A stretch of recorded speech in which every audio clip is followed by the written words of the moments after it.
पिछले वीडियो में हम लोग जो है बौद्ध परिचय पढ़े थे, बौद्ध धर्म के बारे में कुछ जानकारी हासिल किए थे। अब जो है आगे हम लोग बौद्ध धर्म के बारे में जानेंगे। पिछले वीडियो में हम लोग अंगुली माल तक पढ़ चुके थे, ठीक है, अंगुली माल तक हम लोग पढ़ चुके थे, ठीक है। अब आगे हम लोग पढ़ेंगे, ठीक है। अब गौतम बुद्ध जो थे, ठीक है, जब श्रावस्ती में उपदेश देने के बाद यहाँ वहां भी उपदेश दे, जहां तहां सब जगह अपना उपदेश देने के बाद, ठीक है, उसके बाद ये क्या किए कि अब वैशाली में, ठीक है, इसके बाद इन्होंने क्या किए कि वैशाली में उपदेश दिए। उसके बाद इन्होंने अपने अंतिम वर्षा ऋतु, ठीक है, अपने जीवन का अंतिम वर्षा ऋतु जो है वो अपना इन्होंने वैशाली में व्यतीत किए। कहाँ किए? वैशाली में अपने जीवन का अंतिम वर्षा ऋतु वैशाली में व्यतीत किए। इसके बाद वो जो चले गए कहाँ? मल्ल की राजधानी पावा पहुंचे, ठीक है, मल्ल की राजधानी, ठीक है, पावा, मल्ल की राजधानी पावा पहुंचे। मल्ल की दो राजधानी थी, एक थी पावा और दूसरा था कुशीनगर। पहला था पावा और दूसरा था कुशीनगर,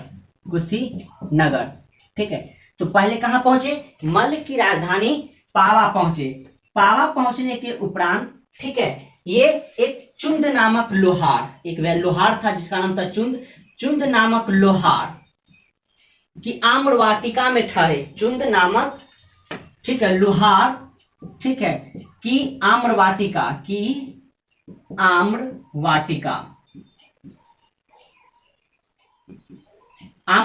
में ये ठहरे। चुंद नामक लोहार की आम्र वाटिका में ठहरे, ठीक है। जब वो वहां ठहरे, ठीक है, तो उनको यही लोहार, यही चुंद नामक व्यक्ति ने उनको सूअर का मांस खिलाया, ठीक है, भोजन के रूप में, ठीक है। लोग इसका विरोध भी किए, लेकिन महात्मा बुद्ध जो थे बहुत शांति प्रिय व्यक्ति थे, इन्होंने उनको मना कर दिए और उनको कुछ नहीं कहने को कहा, ठीक है। तो यही सूअर का मांस खाने के बाद इनको एक बीमारी हो गया, ठीक है, रक्तातिसार, ठीक है, रक्तातिसार हो गया ठीक है। और इसी हालत में, ठीक है, वहां से वो पावा से निकलकर चले गए कहाँ? कुशीनगर की तरफ चले गए, ठीक है, कुशीनगर। कहाँ चले गए?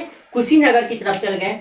और यही कुशीनगर में, ठीक है, यही कुशीनगर में क्या हुआ? इनका परिनिर्वाण हुआ, ठीक है, परिनिर्वाण, जिसको हम लोग मृत्यु कहते हैं। बौद्ध धर्म में गौतम महापरिनिर्वाण जो है वो गौतम बुद्ध की मृत्यु से है। तो वहीं पर इनको 80 वर्ष की अवस्था में, ठीक है, 80 वर्ष की अवस्था में, ठीक है, ईस्वी था 483 बीसी में, ठीक है। कहाँ न हुआ? तो कुशीनगर, ठीक है, कुशीनगर, या कहीं कहीं कुशीनाड़ा भी लिखा जाता है। कुशीनगर में इनका महापरिनिर्वाण हुआ। महापरिनिर्वाण यानी कि गौतम बुद्ध की जो मृत्यु हुई थी वो कहाँ हुई थी? कुशीनगर में थी। और यह कुशीनगर जो है वह मल्ल की राजधानी थी। मल्ल की क्या थी? राजधानी थी। यह कुशीनगर जो क्या थी? यह कुशीनगर जो थी वो मल्ल की राजधानी थी। तो मल्ल की राजधानी कहाँ थी? कुशीनगर। और पावा दो थी। तो वो पावा में क्या किए? वहां चुंद नामक लोहार के यहाँ उनको शुगर का मांस दिया खाने के लिए, ठीक है, तो उनको रक्तातिसार हो गया। फिर वहां से वो उपदेश देते हुए, ठीक है, कहाँ चले गए?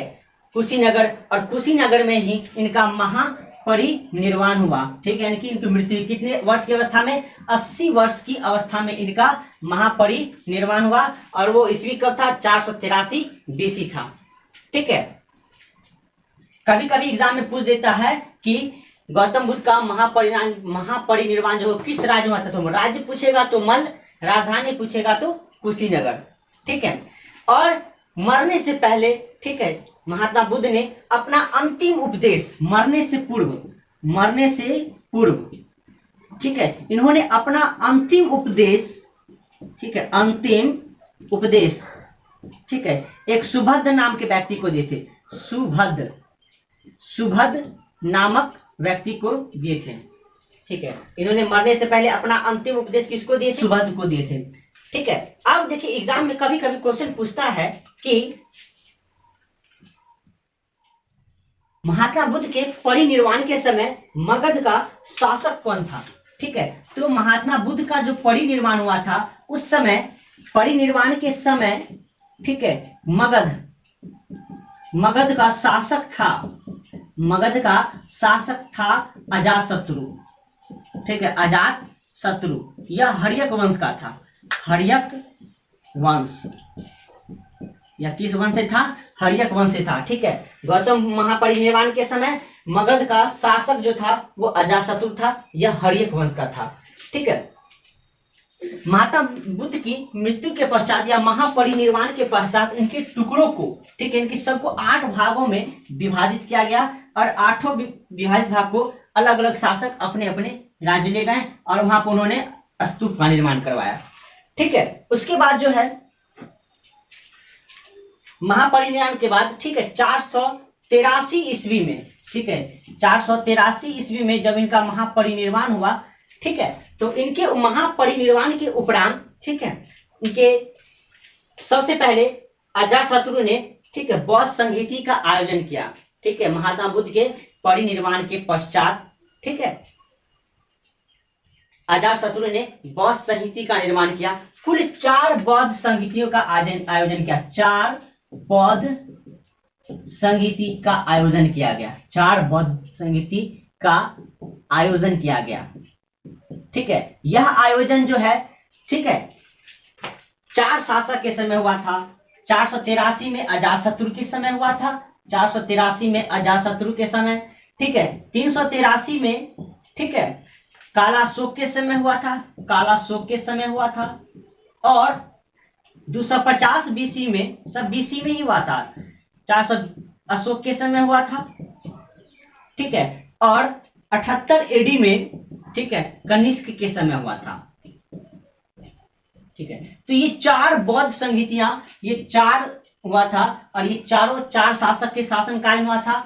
सबसे पहले हुआ था अजातशत्रु के समय में, उसके बाद कालाशोक के समय हुआ था, उसके बाद अशोक के समय हुआ था और कनिष्क के समय थी। ये 4 बौद्ध संहिता हुआ था, ठीक है।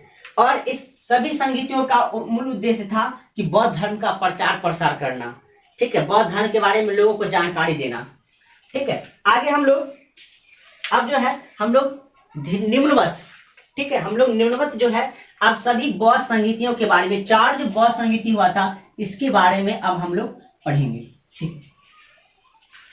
किसके बारे में पढ़ेंगे? 4 बौद्ध संहिता के बारे में पढ़ेंगे कि यह कब हुआ था, कब तो बता दिए, किसके शासन काल में हुआ था वो बता दिए, कहाँ हुआ था, कौन सा संप्रदाय किसमें टूटा, ठीक है। बौद्ध धर्म की जो कई शाखाएं विभाजित हुई थी, तो किस बौद्ध संहिता में बौद्ध शाखाएं विभाजित हुई, ठीक है, किस बौद्ध संहिता में बौद्ध धर्म का प्रचार अधिक हुआ, किस बौद्ध संहिता में, ठीक है, क्या परिवर्तन हुआ, इसके बारे में हम लोग अब चर्चा करेंगे, ठीक है। अब हम लोग पढ़ेंगे प्रथम बौद्ध संहिता के बारे में। हम लोग पढ़ेंगे किसके बारे में? प्रथम बौद्ध संहिता के बारे में। देखिए अब हम लोग पढ़ेंगे प्रथम बौद्ध संहिता के बारे में, ठीक है। प्रथम बौद्ध संहिता का आयोजन जो है वो 483 बीसी में हुआ था। प्रथम बौद्ध संहिता का आयोजन जो हुआ था वो 483 बीसी में हुआ था। कहाँ हुआ था? वो स्थान था राजगीर के सातकर्णी गुफा में हुआ था। कहाँ हुआ था?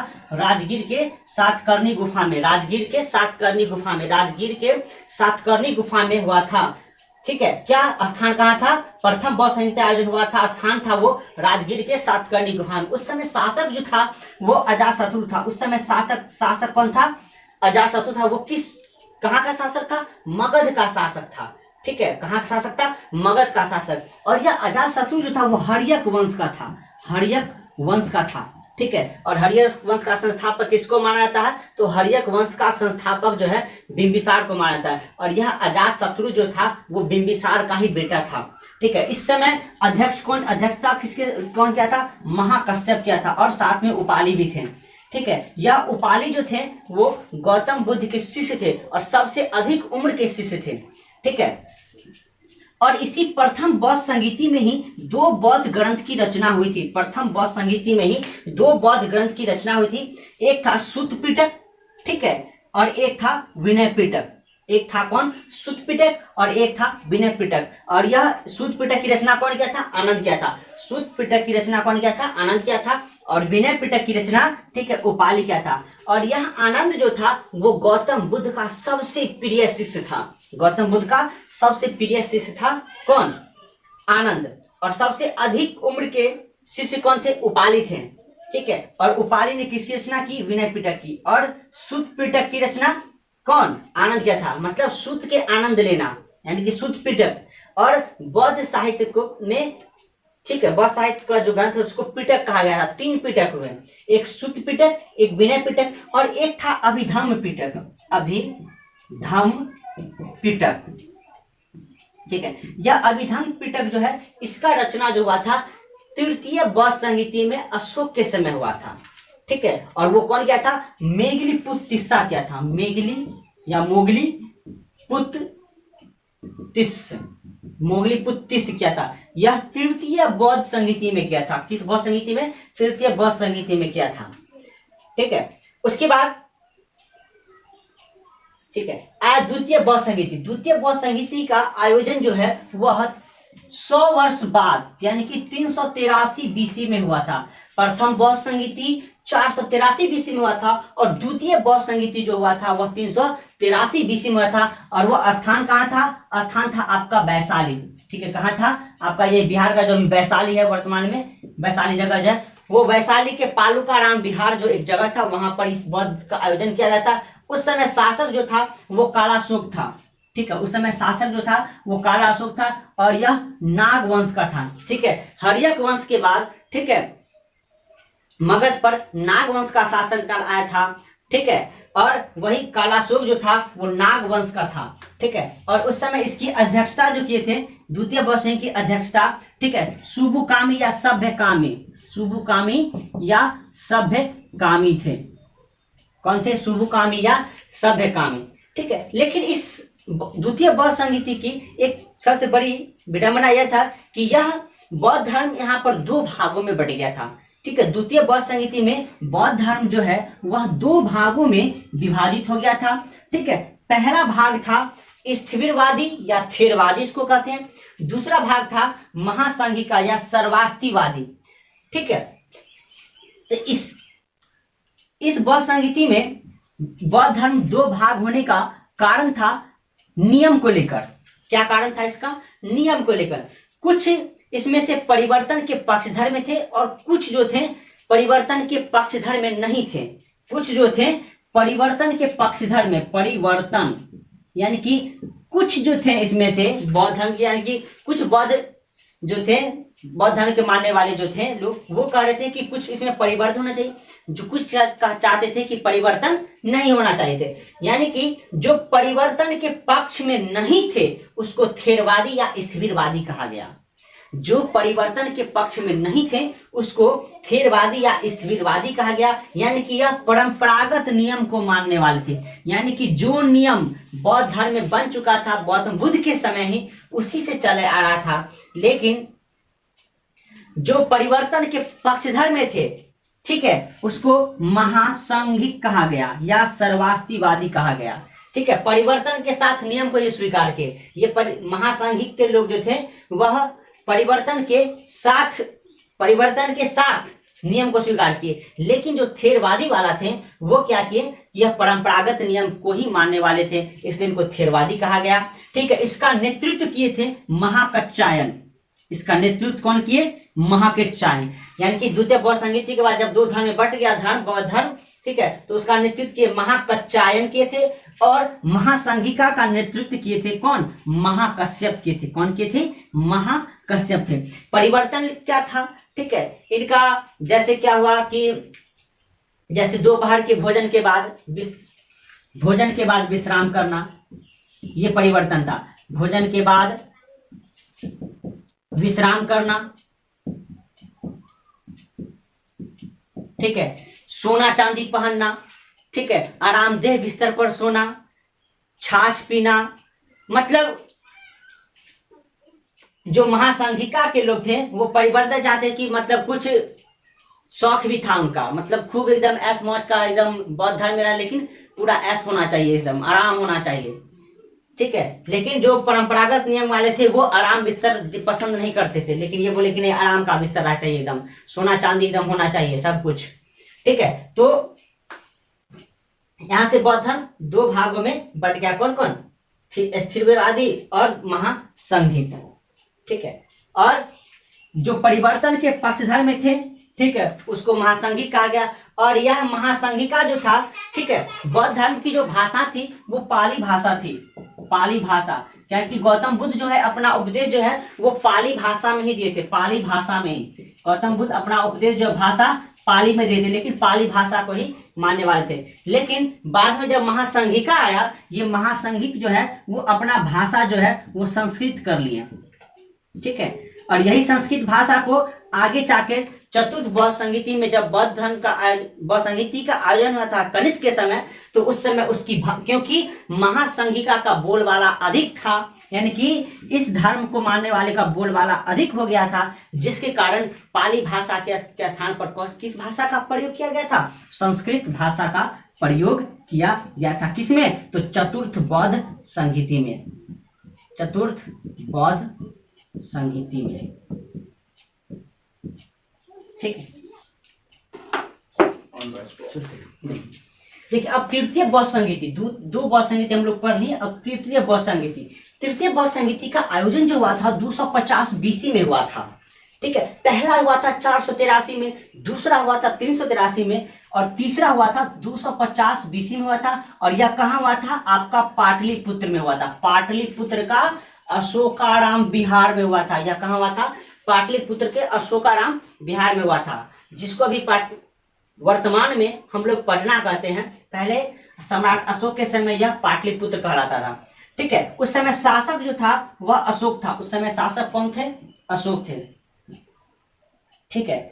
और अशोक के पिता का नाम था बिंदुसार, अशोक के पिता का नाम था बिंदुसार। वह आजीवक संप्रदाय को मानने वाले थे, लेकिन बाद में अशोक के साथ एक घटना घटा, ठीक है, कलिंग युद्ध।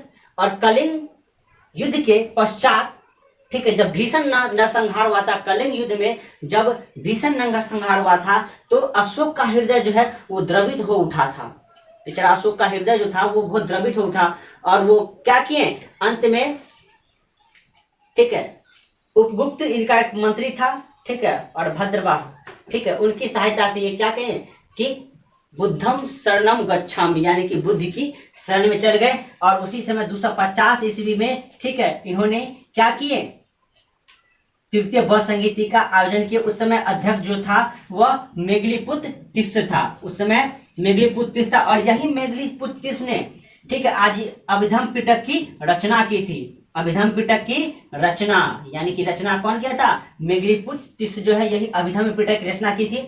और इस अभिधम पिटक में जो था वह दार्शनिक सिद्धांत का संग्रह था। पूछ देता है कि निम्न में से दार्शनिक सिद्धांत का संग्रह किसमें है, विनय पिटक, सूत्र पिटक या अभिधम पिटक, या इनमें से कोई नहीं दे देगा। तो क्या होगा इसका आंसर, अभिधम पिटक में, ठीक है, इन्होंने दार्शनिक सिद्धांत का संग्रह किए। कौन किए, मेघलीपुत्र तिस्स किए थे। किस बौद्ध संगीति में किए थे, तो तृतीय बौद्ध संगीति में किए थे। उसके बाद आया चतुर्थ बौद्ध संगीति। चतुर्थ बौद्ध संगीति का आयोजन जो हुआ था वो 78 ईस्वी में हुआ था। 3 का आयोजन BC में हुआ था, 3 का आयोजन जो हुआ था BC में हुआ था, और 1 का आयोजन AD में हुआ था। और यह चतुर्थ बौद्ध संगीति का आयोजन जो हुआ था वह शासक जो था उस समय कौन किया था, कनिष्क, यह कुषाण वंश का शासक था। और यह अपने, ठीक है, गुरु पाशर्व के कहने पर, यह अपने गुरु पाशर्व के कहने पर, ठीक है, इन्होंने चतुर्थ बौद्ध संगीति का आयोजन किए थे। और यह आयोजन कहाँ हुआ था, कश्मीर में हुआ था, ठीक है, कश्मीर में। इसका आयोजन कहाँ हुआ था, कश्मीर में हुआ था, ठीक है। चतुर्थ बौद्ध संगीति का आयोजन कहाँ हुआ था, कश्मीर में हुआ था, ठीक है। और यह शासक कौन था, कनिष्क था। किस वंश का था, कुषाण वंश का था, ठीक है। इसकी अध्यक्षता किए थे वसुमित्र, इसकी अध्यक्षता जो किए थे वो कौन किए थे, वसुमित्र किए थे। और उपाध्यक्ष जो थे उस समय अशुघोष थे, ठीक है। इन्होंने 2 बौद्ध ग्रंथ की रचना भी किए थे, एक था बुद्ध चरित, एक था बुद्ध चरित और सौदरानंद, ठीक है। उन्होंने अशुघोष बुद्ध चरित्र और सौदरानंद की रचना भी किए थे, ठीक है। और इस समय चतुर्थ बौद्ध संगीत में ये आपको बताए थे कि महासंगीत का बोलबाला था। महासंगीत जो बौद्ध संप्रदाय था उसका बोलबाला था। इसी कारण इसमें चतुर्थ बौद्ध संगीत का जो भाषा था, भाषा, ठीक है, वो था क्या चीज? संस्कृत भाषा था। कौन भाषा था? संस्कृत भाषा था, ठीक है। और अध्यक्ष उपाध्यक्ष कौन था? अशोक, ठीक है। इसमें भी क्या हुआ था? खटपट हो गया, ठीक है। क्या हुआ? इसमें भी बौद्ध धर्म जो है वह 18 उप संप्रदाय में विभाजित हो गया। 18 उप संप्रदाय मतलब बौद्ध धर्म जो है वो 18 छोटे छोटे भागों में बट गया। बौद्ध धर्म जो है वो 18 छोटे छोटे भागों में बट गया था। उसके बाद उस 18 छोटे छोटे भागों में 2 मुख्य भाग थे। एक का नाम था हीनयान और एक का नाम था महायान। अब समझ रहे हैं? हीन का मतलब जानते करते निम्न, यानी कि एक था निम्न मार्ग का और एक था उच्च मार्ग का, ठीक है। तो हीनयान और महायान में अंतर है, इसको हम लोग बाद में चर्चा करेंगे, ठीक है। अब उसके बाद जान लीजिए एक था तो बौद्ध साहित्य, ठीक है। बौद्ध साहित्य को कहा गया, बौद्ध साहित्य को क्या कहा गया था? त्रिपिटक।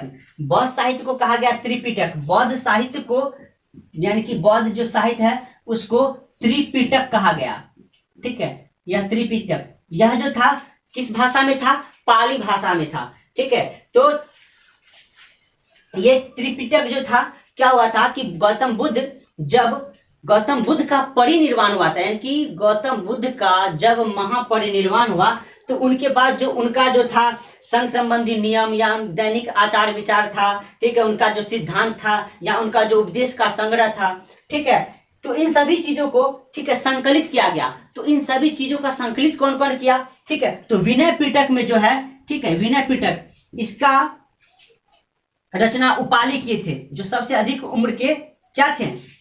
सबसे अधिक उम्र के इनके शिष्य थे गौतम बुद्ध के। इन्होंने विनय पिटक में संघ संबंधी नियम दिए। संघ संबंधी नियम तथा दैनिक जीवन का जो आचार व्यवहार है इन्होंने उसमें, यानी कि उपाली जो थे विनय पिटक में जो क्या किए, ठीक है, उन्होंने जो संघ का जो नियम होता है या दैनिक जीवन में जो क्रियाकलाप होता है, जो आचार व्यवहार होता है, क्या करना है क्या नहीं करना है, कब क्या करना है, किस समय क्या करना है, जो उन्होंने गौतम बुद्ध जो नियम बना दिए थे उनका उन्होंने संकलन किए। किसमें? विनय पिटक में। उसके बाद सुत्त पिटक में, सुत्त पिटक इसकी रचना जो थी, इसकी रचना आनंद किया था।